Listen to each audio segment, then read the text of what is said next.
Hello everyone, मैं Amrita Singh. Welcome to my channel. पिछले कई महीनों से बाजार में लगातार गिरावट हो रही है। म्यूचुअल फंड में निवेश भी कम हो रहे थे, एसआईपी भी बंद हो रही थी, एफआईज लगातार सेल कर रहे थे। ग्लोबल मार्केट का सेंटीमेंट भी निगेटिव चल रहा था, उतार चढ़ाव बहुत ज्यादा था। भारतीय बाजार में लगातार गिरावट होने की वजह से निवेशक बहुत ही ज्यादा परेशान थे। लेकिन इस महीने मार्च महीने में थोड़ी राहत मिली है निवेशक को। पिछले 3 हफ्तों से बाजार एक रेंज में रहा। निफ्टी 21,964 का लो बनाया, लेकिन इस हफ्ते निफ्टी में ब्रेकआउट देखने को मिला और 4% निफ्टी में बढ़त देखने को मिली। निवेशक बहुत ही ज्यादा खुश हैं बाजार में खरीदारी देखकर। 16.5% से निफ्टी 12% की गिरावट पे आ गया और सिर्फ 15 दिनों में ही 4% की बढ़त देखने को मिली बाजार में।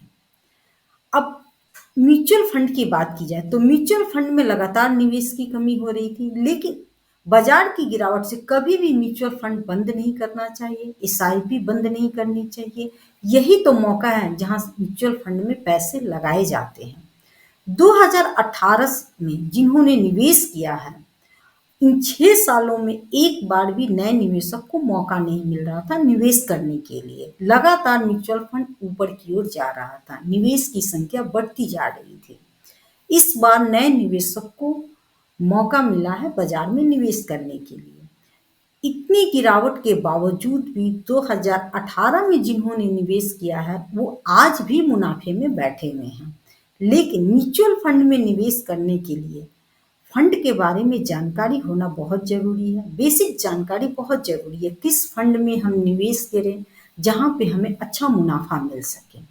लेकिन म्यूचुअल फंड में निवेश करने के लिए टाइम पीरियड थोड़ा बड़ा होना चाहिए। 2-4 सालों का टाइम पीरियड नहीं होना चाहिए, कम से कम 10 से 15 सालों का टाइम पीरियड रखना पड़ता है। सिर्फ 6 महीने की गिरावट से हमें बिल्कुल नहीं डरना है म्यूचुअल फंड में। इसके लिए हम कभी भी जब म्यूचुअल फंड में निवेश करें तो ये हमारे माइंड में बिल्कुल होना चाहिए कि हमें 10 सालों के लिए निवेश करना है यहाँ पे। उससे पहले हमें म्यूचुअल फंड से नहीं निकलना है। लेकिन टाइम टू टाइम अपने फंड के बारे में समझना जरूरी है। वो फंड पॉजिटिव है या नहीं है। अगर पॉजिटिव नहीं है तो फिर दूसरे फंड में उसे ट्रांसफर करना पड़ता है। इसके लिए बेसिक जानकारी होना बहुत जरूरी है। तो आज इस वीडियो में हम म्यूचुअल फंड्स के कुछ बेसिक जानकारी के बारे में जानेंगे। आपको ये तो पता है कि इक्विटी फंड्स वो म्यूचुअल फंड्स होते हैं जो कि ज्यादातर पैसा स्टॉक में निवेश करते हैं। लेकिन क्या आप जानते हैं कि इक्विटी म्यूचुअल फंड्स बहुत तरीके के होते हैं जो कि अलग अलग मात्रा में स्टॉक्स में निवेश करते हैं, जैसे large cap stocks, mid cap stocks, small cap stocks. Top 100 companies large cap category में आती हैं, 101 से 250 कंपनी मिड कैप स्टॉक्स में आते हैं और 251 से लो रैंकिंग वाली कंपनीज स्मॉल कैप कैटेगरीज में आती हैं। इसलिए इनके रिस्क और रिटर्न्स की क्षमता में काफी फर्क होता है। दो ऐसे म्यूचुअल फंड्स हैं जो इन तीनों की तीनों कैटेगरीज में निवेश करके इफेक्टिवली रिटर्न जनरेट करते हैं। वो है मल्टी कैप फंड्स और फ्लेक्सी कैप फंड्स। हम जानते हैं कि सेबी के परमिशन के बगैर मार्केट में कुछ भी नहीं हो सकता। सेबी मार्केट को सख्ती से रेगुलेट करती है। सेबी ने जिस तरह से कंपनीज के लिए, स्टॉक्स के लिए रूल्स बनाए हुए हैं, ठीक उसी तरह से सेबी ने म्यूचुअल फंड्स के लिए भी कई सारे रूल्स बनाए हुए हैं। सेबी के इन्हीं रूल्स का पालन करती है ये दोनों category, multi cap mutual funds और flexi cap mutual funds. SEBI की गाइडलाइंस के मुताबिक multi cap mutual funds scheme को अपने टोटल एयूएम का 25-25% तीनों कैटेगरी यानी लार्ज कैप, मिड कैप और स्मॉल कैप स्टॉक्स में इन्वेस्ट करना कंपलसरी है। 75% के बाद जो भी अमाउंट बचता है फंड मैनेजर अपने समझ के आधार पर किसी भी फंड में निवेश कर सकता है। दूसरी तरफ flexi cap mutual funds scheme में फंड मैनेजर को पूरी आजादी होती है कि वह स्कीम का टोटल फंड यानी एईएम कहीं भी कितने भी प्रोपोर्शन में इन्वेस्ट कर सकता है। फंड मैनेजर अगर चाहे तो स्मॉल कैप में 50% या उससे ज्यादा का भी एक्सपोजर ले सकता है।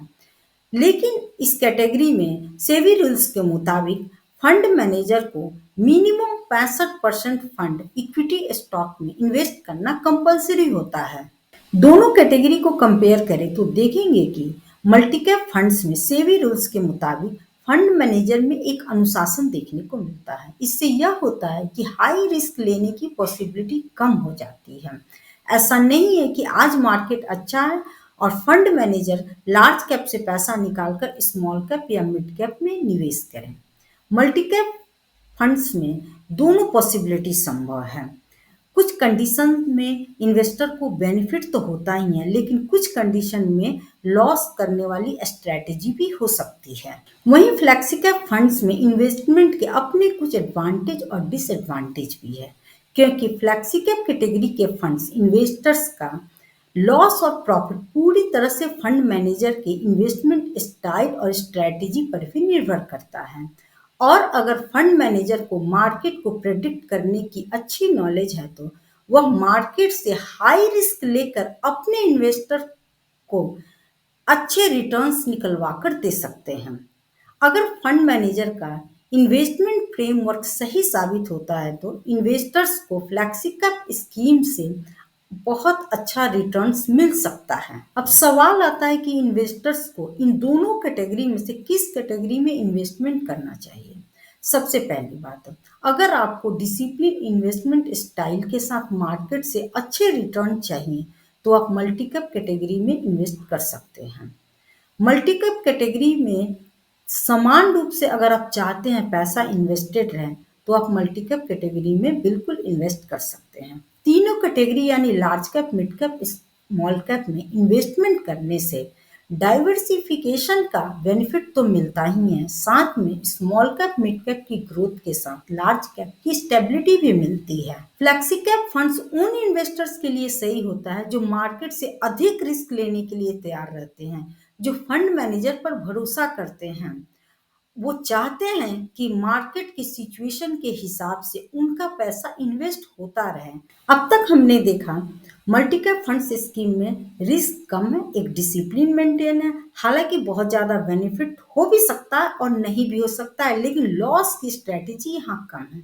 दूसरी तरफ फ्लेक्सी कैप फंड्स स्कीम में हमने देखा वहाँ रिस्क बहुत ज़्यादा है, फंड मैनेजर पे ही हमें डिपेंड रहना है। फंड मैनेजर की अच्छी नॉलेज है मार्केट की तो वो हमें अच्छे रिटर्न्स निकलवा कर भी दे सकता है, लेकिन पहला डिसीजन अपना होना चाहिए कि हमें कितना रिस्क लेना है। इसलिए हमें बिल्कुल अच्छी तरह से समझ के फंड्स में इन्वेस्टमेंट करनी चाहिए। दोनों ही फंड्स अपने अपने जगह पर अच्छे हैं। Thank you. वीडियो अच्छी लगी हो तो लाइक शेयर सब्सक्राइब जरूर करें।